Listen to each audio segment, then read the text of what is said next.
Jansen is a fun-loving, sweet little girl. She just loves life. When I think about Jansen, I really reflect on her sweetness and just her innocent approach to life.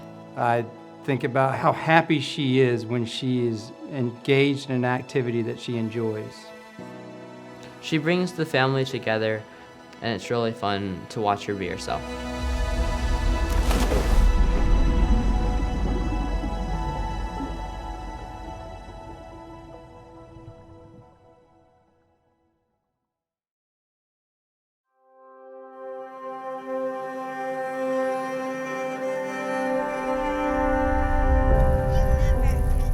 Jansen seemed like a typical baby when she was first born, and she was our third, and so we just kind of dragged her around as our caboose. I would say when she was about 4 months of age, I realized that when I'd hold her, she would curl into a little ball and wouldn't try and stretch out and stand on my lap.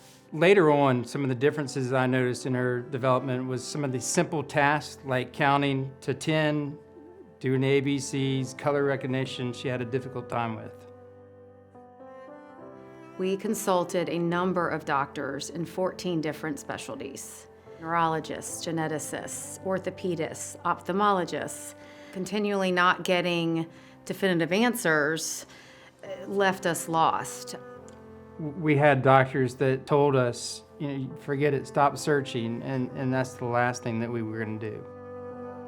This is the most important thing, and we were the only advocates for our daughter, so we just kept on going. When Jansen was about 10 and a half, it really seemed like she was declining. I went into a bit of a panic, so I reached out to our Emory geneticist, and she advised, look, whole genome analysis is finally available to patients and their families. And she asked if we wanted to do it, and I said, sign us up.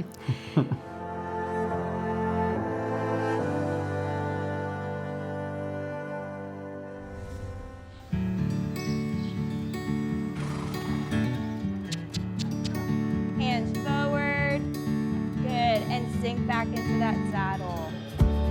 We got a call from Jansen's Emory geneticist letting us know that the results from Variantyx had come through. She thought I would be pleased to learn that they had found a diagnosis of SYNGAP1. So I Googled it, opened it up, and literally every box started checking, and I just had tears streaming down my eyes. Jansen and other SYNGAP children are missing probably around 50% of their SYNGAP protein, and the neurons fire wildly, and that causes the epilepsy, the intellectual disability, and the whole long list of disorders that people with the SYNGAP1 disorder are afflicted by. Variantyx made a discovery that took almost 11 years and more than 20 genetic tests to find. And changed our lives. Yep. Since we received the diagnosis of SYNGAP1 disorder for Jansen, her life has remained blissfully the same. But for our family, it's been life-changing. Actually having understanding and clarity has truly relieved us. It means I can think about the future. It means I can dig in and try and do something to help her. And so we are really driven to raise the millions of dollars it's going to take to try and help our daughter, but we can't think of anything we'd rather do. Good work. If I had to give anybody advice in our shoes, it would be to persevere. Don't give up and keep searching for answers.